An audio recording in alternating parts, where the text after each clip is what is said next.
News, सच जरूरी है। नमस्कार दर्शकों, मैं श्रद्धा तिवारी और आप देख रहे हैं MNS न्यूज टीवी। तो आइए देखते हैं आज की खास खबर। एक नजर डालते हैं आज की हेडलाइंस की ओर।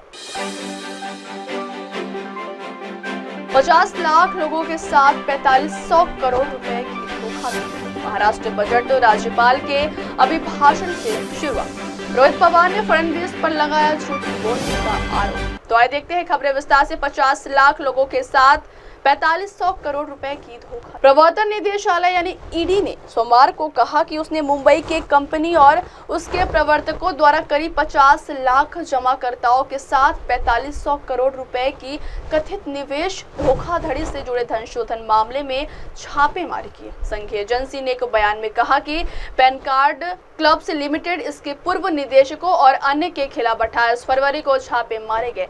सेबी अधिनियम का उल्लंघन कर सामूहिक निवेश योजना यानी CIAS के द्वारा कथित धोखाधड़ी का यह मामला है, जिसमें 50 लाख से अधिक निवेशकों कथित तौर पर 4500 करोड़ रुपए से अधिक की ठगी का शिकार हुए। मुंबई पुलिस की आर्थिक अपराध शाखा यानी EOW ने पैन कार्ड क्लब्स लिमिटेड और अन्य के खिलाफ महाराष्ट्र जमाकर्ताओं के हितों का संरक्षण अधिनियम 1999 के तहत मामला दर्ज किया था और ईडी ने धन शोधन निवारण अधिनियम के तहत मामला दर्ज करने के लिए इसका संज्ञान लिया था।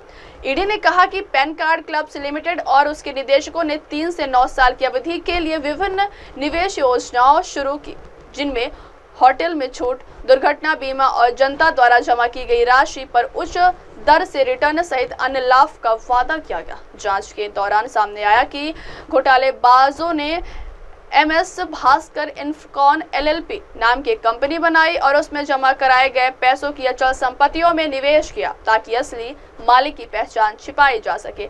झांसी में कई संपत्तियां खरीदी गई हैं, जिन्हें बाद में बेचकर पैसे समीर अग्रवाल के निर्देशों पर इधर उधर भेज दिए गए। इसके अलावा एक अन्य आरोपी ने MS कास्टल हाइट्स में 35% पार्टनरशिप ले रखी थी। ये कंपनी भोपाल में रियल एस्टेट ब्रोकिंग का काम करती थी और इसी के जरिए कई अचल संपत्तियां खरीदी गई। ईडी ने इस मामले में आगे की जांच जारी रखी है। उसमें और संपत्तियों को भी जब्त किया जा सकता है। इस घोटाले में से जुड़े लोगों की भी तलाश की जा रही है। अगली खबर, महाराष्ट्र बजट राज्यपाल के अभिभाषण से शुरुआत। किसानों, महिलाओं, समाज के कमजोर वर्गों के सशक्तिकरण के साथ साथ स्वास्थ्य, रोजगार, उद्योग और बुनियादी सुविधाओं के सुदृढ़ीकरण को सरकार प्राथमिकता दे रही। राज्य सरकार सभी सामाजिक वर्गों को साथ लेकर समावेशी, प्रगतिशील, उन्नत और विकसित महाराष्ट्र के निर्माण के लिए कार्य कर रही है। यह बात राज्यपाल CP राधाकृष्णन ने राज्य विधानमंडल के बजट सत्र के दौरान अपने अभिभाषण में कही। राज्यपाल ने कहा कि राज्य सरकार कृषि क्षेत्र में अवसरों का विस्तार कर किसानों के हित में निर्णय ले रही है। राज्य में सौर ऊर्जा पंपों के माध्यम से किसानों को सिंचाई के लिए पानी उपलब्ध कराने हेतु मांग पर सौर पंप योजना के अंतर्गत अब तक 3,12,000 सौर पंप लगाए गए। इस योजना के तहत अगले 5 वर्षों में 10 लाख सौर पंप उपलब्ध कराए जाएंगे।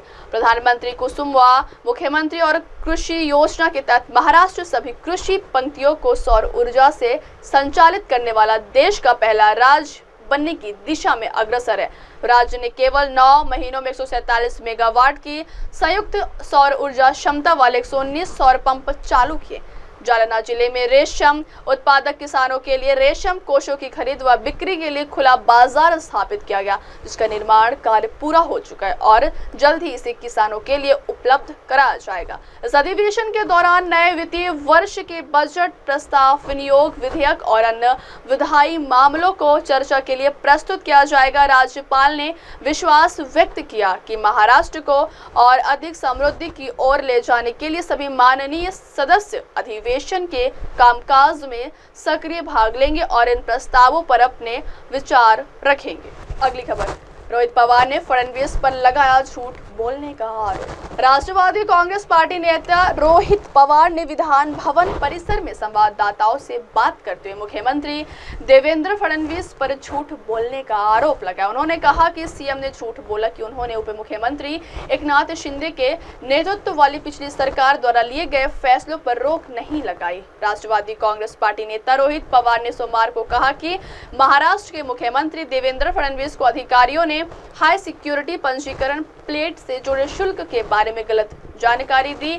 उन्होंने दावा किया कि जिस कंपनी को ठेका दिया गया था वह एक घोटाले में संलिप्त थी। उन्होंने कहा कि फडणवीस और उनके उप मुख्यमंत्री कहते हैं कि राज्य में सब ठीक है, लेकिन इसी के बीच एक केंद्रीय मंत्री की बेटी को परेशान किया जाता है। एक पूर्व राज्य मंत्री के बेटे को बैंकॉक जाने से रोक दिया जाता है और उसकी विशेष उड़ान को वापस बुला लिया जाता है। शरद पवार गुट के नेता ने दावा किया कि सीएम फडणवीस को उनके अधिकारियों ने HSRP के शुल्क के बारे में गलत जानकारी दी। पार्टी ने कहा कि गुजरात में दोपहिया वाहनों से प्लेट के लिए 160 रुपए लिए जा रहे थे, लेकिन महाराष्ट्र में कीमत 450 रुपए थी। बता दें कि सरकार ने वाहन चोरी पर अंकुश लगाने और पहचान में एकरूपता लाने के लिए 1 अप्रैल 2019 से पहले पंजीकृत वाहनों के लिए HSRP अनिवार्य कर दिया था। विपक्षी दलों ने आरोप लगाया कि नंबर प्लेट के लिए उच्च शुल्क लिया जा रहा है। अब वक्त तो चला दर्शकों ब्रेक का। ब्रेक से लौटने के बाद देखिएगा देश और दुनिया की तमाम बड़ी खबरें। बने रहिए MNS न्यूज टीवी पर। नमस्कार। MNS न्यूजला पुढील वाटचालीस खूप खूप शुभेच्छा।